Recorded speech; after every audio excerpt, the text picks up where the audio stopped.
Chapter 13 of Stuart Little is called Ames Crossing. In the loveliest town of all, where the houses were white and high, and the elm trees were green and higher than the houses, where the front yards were wide and pleasant, and the back yards were bushy and worth finding out about, where the streets sloped down to the stream, and the stream flowed quietly under the bridge, where the lawns ended in orchards, and the orchards ended in fields, and the fields ended in pastures, and the pastures climbed the hill and disappeared over the top toward the wonderful wide sky. In this loveliest of all towns, Stuart stopped to get a drink of sarsaparilla. Parking his car in front of the general store, he stepped out, and the sun felt so good that he sat down on the porch for a few moments to enjoy the feeling of being in a new place on a fine day. This was the most peaceful and beautiful spot he had found in all of his travels. It seemed to him a place he would gladly spend the rest of his life in, if it weren't that he might get homesick for the sights of New York, and for his family, Mr. and Mrs. Little and George, and if it weren't for the fact that something deep inside him made him want to find Margalo. After a while, the storekeeper came out to join Stuart on the front steps. "Have you any sarsaparilla in your store?" asked Stuart. "I've got a real thirst." "Certainly," said the storekeeper. "Gallons of it. Sarsaparilla, root beer, birch beer, ginger ale, moxie, lemon soda, Coca-Cola, Pepsi-Cola, Dipsy-Cola, Pipsy-Cola, Popsy-Cola, and raspberry cream. Anything you want." "Let me have a bottle of sarsaparilla, please," said Stuart, "and a paper cup." The storekeeper went back into the store and returned with the drink. He opened the bottle, poured some out into the cup, and set the cup down on the step below Stuart, who whipped off his cap, lay down on his stomach, and dipped up some of the cool, refreshing drink, using his cap as a dipper. You can see him right here. "That's very refreshing," remarked Stuart. "There's nothing like a long, cool drink in the heat of the day when you are traveling." "Are you going far?" asked the storekeeper. "Perhaps very far," replied Stuart. "I'm looking for a bird named Margalo." "You haven't sighted her, have you?" I can't say I have," said the storekeeper. "What does she look like?" "Perfectly beautiful," replied Stuart, wiping the sarsaparilla off his lips with the corner of his sleeve.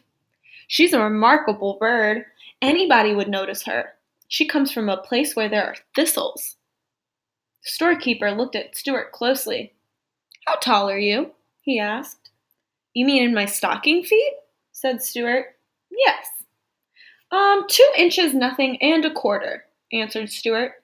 "I haven't been measured recently, however. I might have shot up a bit." "You know," said the storekeeper, "there's somebody in this town you really ought to meet." "Who's that?" said Stuart, yawning. "Harriet Ames," said the storekeeper. "She's just your size, maybe a trifle shorter, if anything." "What is she like?" asked Stuart. "Fair, fat, and 40?"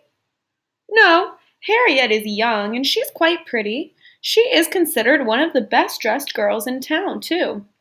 All of her clothes are tailored especially for her." "Is that so?" remarked Stuart. "Yes, Harriet's quite a girl. Her people, the Ameses, are rather prominent in this town.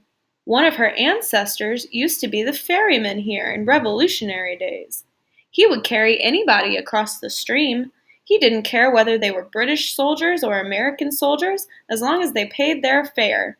I guess he did pretty well. Anyway, the Ameses have always had plenty of money. They live in a big house, and I know Harriet would be very much interested to meet you." "That's very kind of you," replied Stuart, "but I'm not much of a society man these days. Too much on the move. I never stay long anywhere. I blow into a town and blow right out again, here today, gone tomorrow, a will-o'-the-wisp. The highways and byways are where you'll find me, always looking for Margalo. Sometimes I feel that I'm quite near to her, and that she's just around the turn of the road.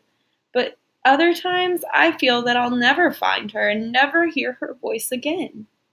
What reminds me, it's time I was on my way.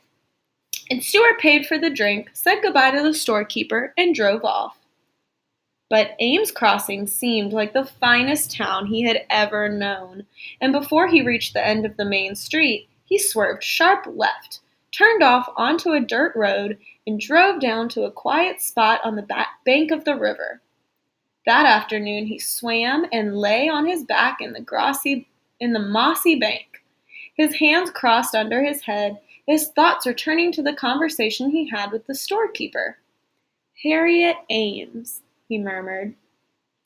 Evening came, and Stuart still lingered by the stream. He ate a light supper of a cheese sandwich and a drink of water, and slept that night in the warm grass with the sound of the stream in his ears. Here's the picture.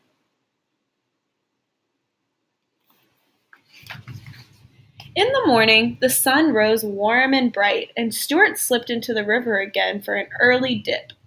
After breakfast, he left his car hidden under a skunk cabbage leaf and walked up to the post office. While he was filling his fountain pen from the public inkwell, he happened to glance toward the door, and what he saw startled him so that he almost lost his balance and fell into the ink. There's the ink right there. A girl about 2 inches high had entered and was crossing the floor toward the mailboxes. She wore sports clothes and walked with her head held high. In her hair was a part of a flower. Stuart began to tremble with excitement. "Must be the Ames girl," he said to himself. And there she is, right there. And he kept out of sight behind the inkwell as he watched her open her mailbox, which was about 1/4 inch wide, and pull out her letters. The storekeeper had told the truth. Harriet was pretty.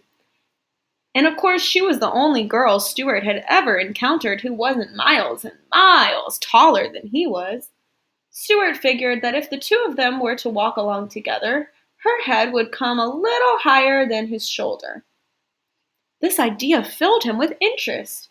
He wanted to slide down to the floor to speak with her, but he didn't dare.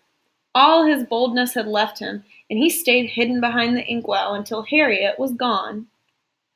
When he was sure that she was out of sight, he stole out of the post office and slunk down the street to the store, half hoping he would meet the beautiful little girl, half fearing that he would. "Have you any engraved stationery?" he asked the storekeeper. "I'm behind on my correspondence." The storekeeper helped Stuart up onto the counter and found some letter paper for him. Small paper, marked with the initial L. Stuart whipped out his fountain pen and sat down against a 5-cent candy bar and began a letter to Harriet. "My dear Miss Ames," he wrote, "I am a young person of modest proportions. By birth I am a New Yorker, but at the moment I am traveling on business of a confidential nature. My travels have brought me to your village. Yesterday, the keeper of your local store, who has an honest face and an open manner, gave me a most favorable report of your character and appearance." At this point in the letter, Stuart's pen ran dry from the long words, and Stuart had to get the storekeeper to lower him head first into the bottle of ink so he could refill the pen. Then he went back to his letter. "Pray forgive me, Miss Ames," continued Stuart, "for thinking to strike up an acquaintance on so little an excuse as our physical similarities. But, of course, the fact is, as you must know, there are very few people who are only 2 inches in height. I say 2 inches. Actually, I am somewhat taller than that. My only drawback is that I look something like a mouse.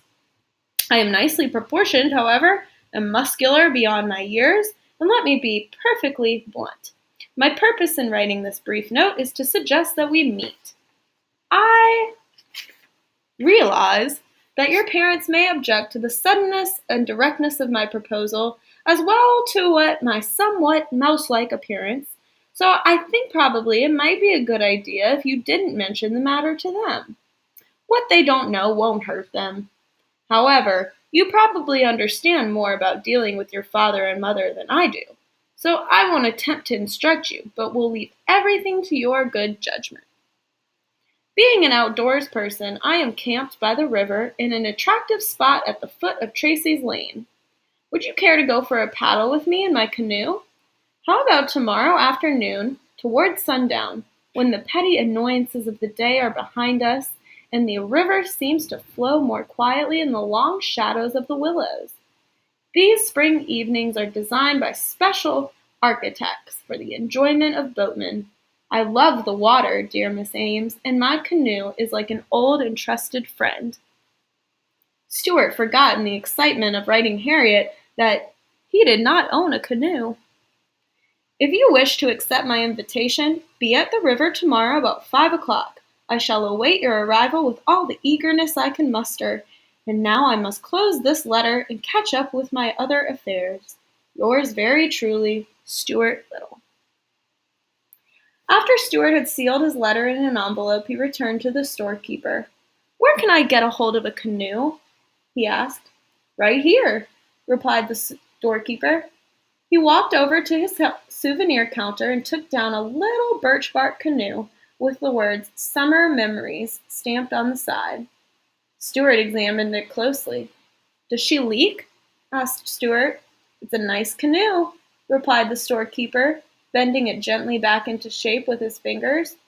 It will cost you 75 cents plus a penny tax. Stuart took out his money and paid the man. Then he looked inside the canoe and noticed that there were no paddles. What about paddles? He asked, making his voice sound businesslike. The storekeeper hunted around among the souvenirs, but he couldn't seem to find any paddles. So he went over to the ice cream counter and came back with 2 little cardboard spoons, the kind you use for eating ice cream on picnics. These will work out all right as paddles, he said. So Stuart took the spoons, but was disgusted with the looks of them. They might work out all right, said Stuart, but I would hate to meet an American Indian while I had one of these things in my hand. The storekeeper carried the canoe and the paddles out in front of the store and set them down in the street. He wondered what this tiny boatman would do next, but Stuart never hesitated. Taking a piece of thread from his pocket, he lashed the paddles up to the thwarts, swung the canoe lightly up on his head, and walked off with it as calmly as though he were a Canadian guide. He was very proud of his ability with boats, and he liked to show off. There's Stuart. Next is chapter 14, An Evening on the River.